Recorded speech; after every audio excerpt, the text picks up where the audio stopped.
Nous sommes au nord du Burundi, plus précisément dans la province de Kirundo, l'une des plus belles provinces du pays.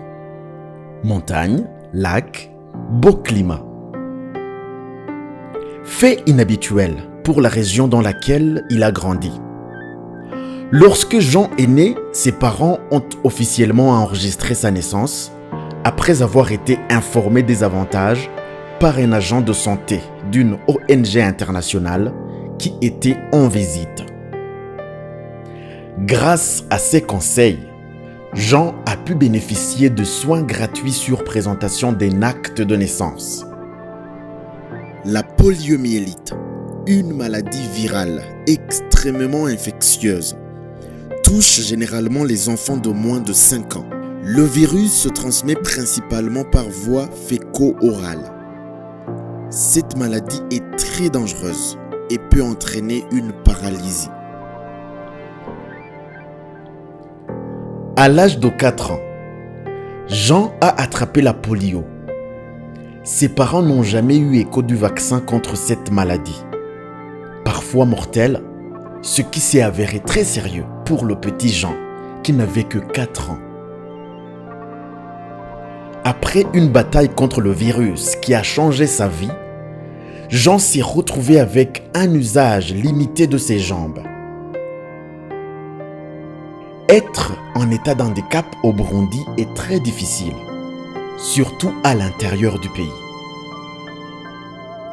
L'aide médicale ne couvrait pas le coût des appareils de mobilité pour les enfants de moins de 5 ans et la famille de Jean était pauvre et ne pouvait pas payer elle-même le moindre équipement.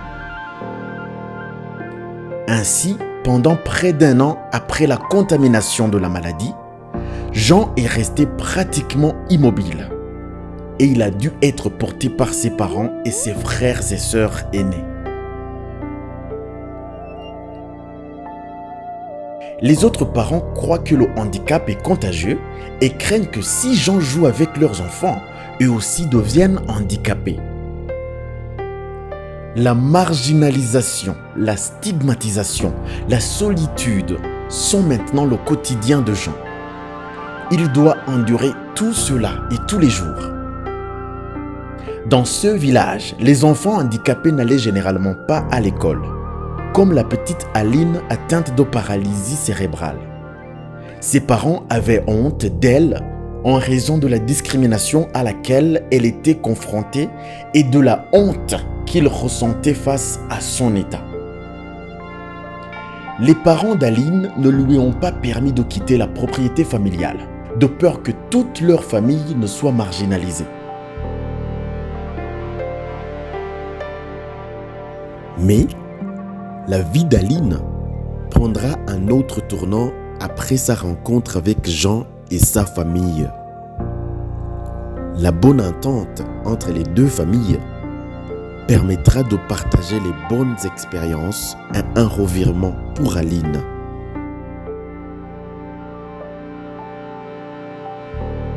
Un beau jour, de la part d'une ONG internationale, Jean a eu la chance de recevoir des béquilles pour faciliter les mouvements et a décidé d'aller à l'école. Grâce au soutien de ses parents, Jean a commencé ses études, mais cela n'a pas été si facile que ça.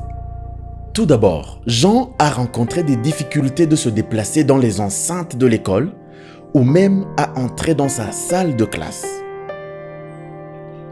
Ensuite, il rencontre une grande difficulté pour se soulager parce que son école n'a pas d'infrastructure spécifique pour les handicapés, même pour les tâches quotidiennes fondamentales comme aller aux toilettes. Enfin, il ne pouvait pas s'asseoir confortablement en classe car il n'y avait pas de meubles à sa convenance. Son inconfort l'empêchait de suivre et de participer activement aux cours comme les autres élèves. Malgré tous les défis, et avec le soutien de sa famille et de certains enseignants avant-gardistes, Jean a persévéré et a obtenu son diplôme avec des honneurs, ce qui lui a valu une entrée à l'université. Il a donc choisi la faculté de droit pour pouvoir défendre les autres handicapés au Burundi. Aux âmes bien-nées, la valeur n'attend point le nombre des années. Dès la première année à l'université, Jean a réuni tous les handicapés de l'université et ils ont créé une OSC, le groupement de jeunes résilients, GJR. La OSC a rencontré beaucoup de problèmes dès sa création, son implantation, sa légalisation et même dans l'exécution de ses engagements. Malgré les lois burundaises qui promeuvent et protègent les droits des personnes handicapées, disposant qu'elles doivent vivre sur un pied d'égalité avec les autres sans discrimination, elles ont encore besoin d'être défendues pour être largement reconnues et adoptées dans tout le pays.